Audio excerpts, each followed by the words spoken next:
और दूसरी भी मेरी ऐसी बहुत छोटी सी पोएम है।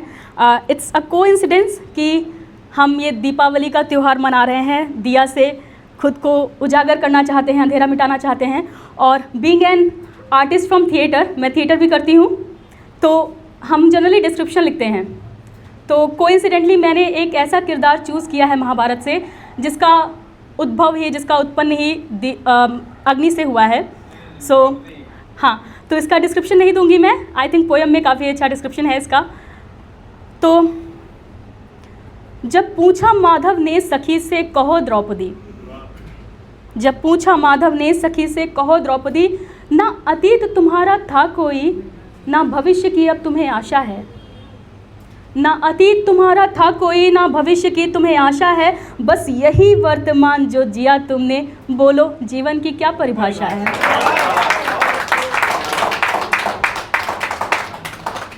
सुख दुख जो सहा तुमने, क्या व्यक्त वो करने लायक है।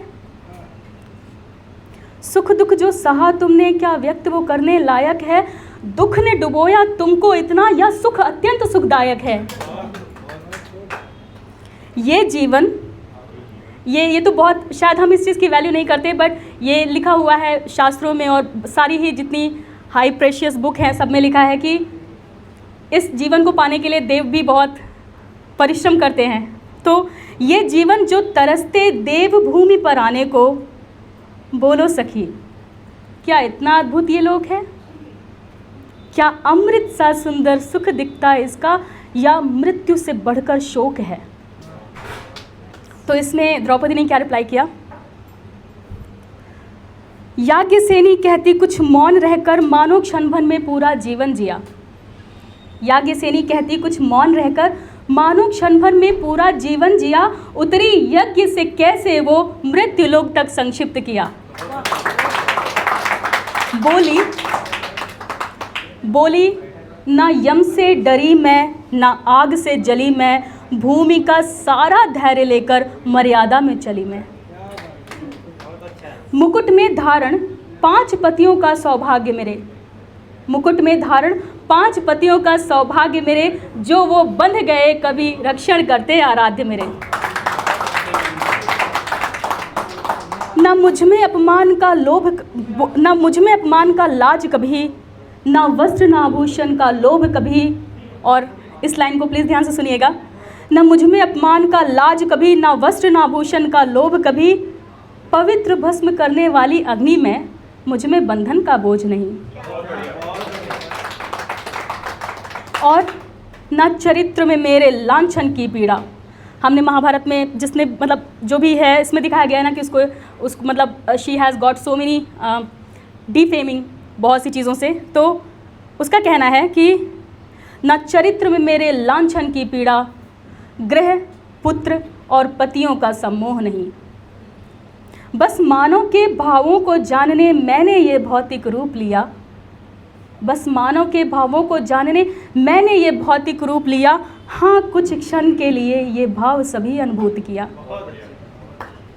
बोली भगवन सुनो मेरे, मैं क्षण भी विचलित हुई नहीं। बोली भगवन सुनो मेरे, मैं क्षण भी विचलित हुई नहीं, हो चीर हरण या वनवास का कष्ट भय से अधिकृत हुई नहीं। But is she still that भगवान का स्वरूप या उसके अंदर एक फेमिनाइन अर्ज भी है। तो उसके लिए मैंने लिखा है कि बोली भगवन सुनो मेरे, मैं क्षण भी विचलित हुई नहीं, हो चीर हरण या वनवास का कष्ट भय से अधिकृत हुई नहीं। बस एक व्याख्यान कहूँगी मैं, बस एक व्याख्यान कहूँगी मैं, स्नेह क्रोध प्रेम और विरह का यूं संयोग हुआ। बस एक व्याख्यान कहूँगी मैं, स्नेह क्रोध प्रेम और विरह का यूं संयोग हुआ। ले आए अर्जुन जब सुभद्रा ब्याह कर, मानो हृदय में बस के उनके हृदय से वियोग हुआ। तो ऐसा नहीं है, अर्जुन ने द्रौपदी के बाद भी बहुत सारे विवाह किए थे, बट उसमें वो महल के अंदर द्रौपदी के बाद सिर्फ सुभद्रा को ही लेकर आए थे। तो उसी के लिए लिखा है कि ले आए अर्जुन जब सुभद्रा ब्याह कर, मानो हृदय में बस के उनके हृदय से वियोग हुआ। कोई विभव अनुभव नहीं उस दिन, वो तो साम्राज्ञी थी, शी हैड एवरीथिंग। कोई विभव अनुभव नहीं उस दिन, संसार पराया सा लगा, मानो अग्नि से बने मेरे जीवन में भी अंधकार छाया सा लगा, मानो अग्नि से बने मेरे जीवन में भी अंधकार छाया सा लगा। तो हर दृश्य के मेरे जीवन को, हर दृश्य को मेरे जीवन के मैं एक भाव में व्यक्त कर सकती हूँ।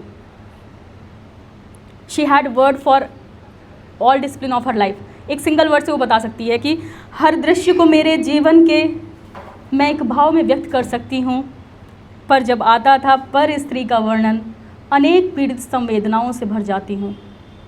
तो सुनो हे राधे के मोहन। वाई राधे के मोहन? क्योंकि ऐसा डिस्क्राइब्ड है कि राधा को भी मोहन का प्रेम मिला पर साथ नहीं। तो सुनो हे राधे के मोहन, यदि मुझसे पूछो स्त्री का जीवन, तो वही सबसे कठिन घड़ी होती है जब परम प्रिय पुरुष समीप पर स्त्री खड़ी होती है। पराजय का भय भी बस तभी भेदने लगता है, पराजय का भय भी बस तभी भेदने लगता है। फिर सीता सा वो धैर्य हो या राधा की वो प्रीत हो, प्रेम भरा ये मन भी प्रतिक्षण कचोटने लगता है। रातों को जगाती